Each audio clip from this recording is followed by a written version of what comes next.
We have the NFL Combine officially in the rearview mirror, and now it's time to rank the rookie running backs. Usually we do this once a week. We rank them in tiers and just go over the players, talk some ball. Usually I add a couple backs in each week, but right now we're just going to go with what we got from the previous time because we're going to have some movers, we're going to have some shakers from the Combine, and we just want to talk about them. That way we don't add in too much, and then next week when we do it again, we'll have more players to talk about that we'll throw in. If they're not on the list, that means they're not forgotten about. That means they're eventually going to make it in there. If you have anybody you want added soon, just let me know, and I'll throw them into the next video if I can get to it. But let's go ahead and start this. Make sure you hit that subscribe button before we get this going. That way, you don't miss out on another one of these videos because we're ranking these players off and on every week. We're also going over the rookies a lot. We're going over a lot of things to help you build your dynasty teams here on this channel, here to help you out. But the first player we're going to talk about, obviously in the S tier, he didn't move down. Nothing changed at the Combine, is Bijan Robinson.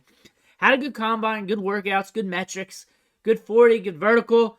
Everything was there. Nothing was elite. He did not have elite size adjusted speed. You can definitely say that, like what, 215, 447 or whatever. So not elite, not Saquon Barkley-esque, not Jonathan Taylor-esque, but overall body of work is very, very, very, very, very good. So let's go ahead and tier A.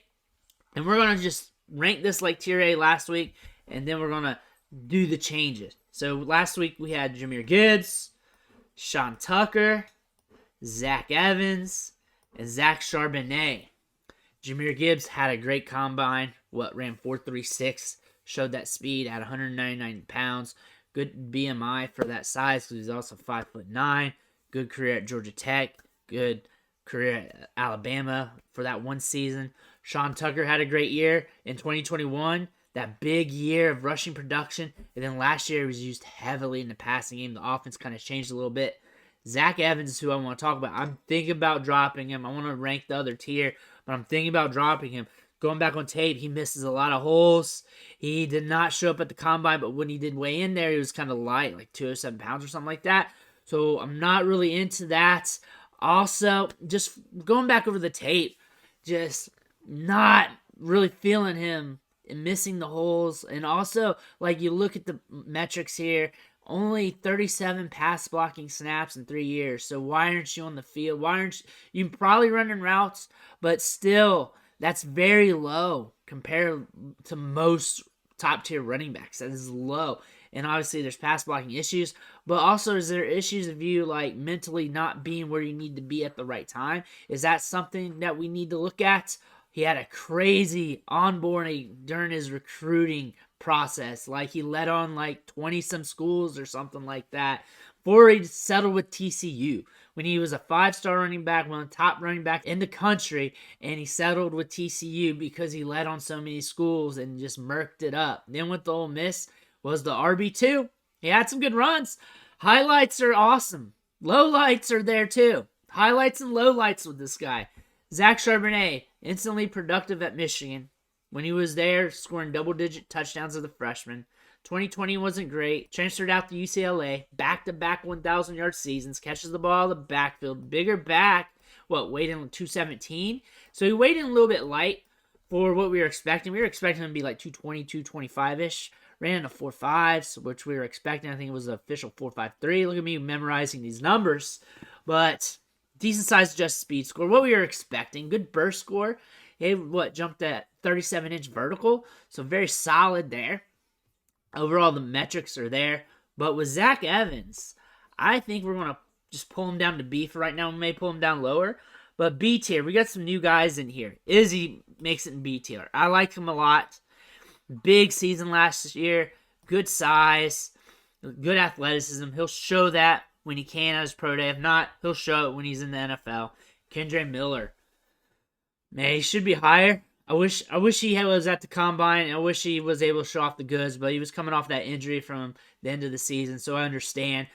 Big back, can pull away. You see it on tape, and that he could be the guy that you want in your dynasty leagues late in the first round, early in the second round. Tank Bigsby's still chilling with me. I like him as a thumper. Didn't really kill the combine, but he didn't lose it either. He did what we were expecting him to do. Just his overall body of work, what we see out of him on the field. I could see him dropping in the ranks later, depending on his draft capital. But right now, I'm going to have him hang out at the back of Tier B. He's not really up there. And Zach Evans, let's just throw him back here. He's a wild card. I had him up there, and you know what? I'm going to wait till the draft tells me what to do with him. But I have a feeling that Zach Evans is a guy that could be flying down the boards. That could be happening. Have a good feeling of that. Not because he didn't compete at the combine. It's just the overall body of work and everything. Just the low lights on the tape from missing holes, not being there in pass protection. Just the recruiting process coming out of high school. The hamstring issue. Is it a hamstring issue? We've had some people questioning that in the comment section when I talked about it. Just a weird body of work with this guy. Just weird. He would have had that huge year if he didn't get turf toe and then acted like he wanted to go play for Deion Sanders before transferring to Ole Miss. It's just weirdness coming from him that makes you want to question it. Tier C is guys I like still, but I have a lot of question marks with. Devin Achane, I like him a lot. A lot of people have him up here, which I get. I get with the speed. At 180 some pounds, that's not too horrid. But again, I want to see where he goes. I could be bumping him up in B. He might be even safer than Evans at this point. But right now, I'm just going to let him hang out and see. I think that's fine right now. Kenny McIntosh, I have high hopes for him. Didn't do so well at the Combines. Might be the only running back that really dropped in my feelings from their performance at the Combine. Ran in 4.6. I was hoping for a little bit more. But still, what we saw on tape was a guy who can catch the ball in the backfield. So if he's being used, if he's getting snaps, he could get you some PPR production. Roshan Johnson did not blow up the Combine. He has good size, though. His tape is great. Probably be a good value for an NFL team. Could be a good value for us in Dynasty. Tajay Spears. I like him. I like all these guys. Just because Tajay Spears here and you love Tajay Spears doesn't mean I don't like him. I like him. He could be up here. Like this front C is technically back into B, really. Tajay Spears had a good combine, jumped out the building, had a good Senior Bowl, had that good catch at the Senior Bowl when he ran that route, blew up USC like we all talked about, and he's just increasing his draft stock every day. And you know what? He's there. I like him. I think he's a good player. I don't have him ahead of Devin Achane. I just have these guys as a tier. So really, they're just flippity-floppity in this tier. Zach Evans and Tank is in the back. I do like Kendre and Izzy. I do like those guys. D and E is like the same, but D are more like my guys at the back end of the drafts. E is like guys I'm probably not chasing, but Evan Hall had a good combine, looked good at Northwestern last year and the year prior, catches the ball in the backfield, decent size, like 214, 215-ish, so that's something you want.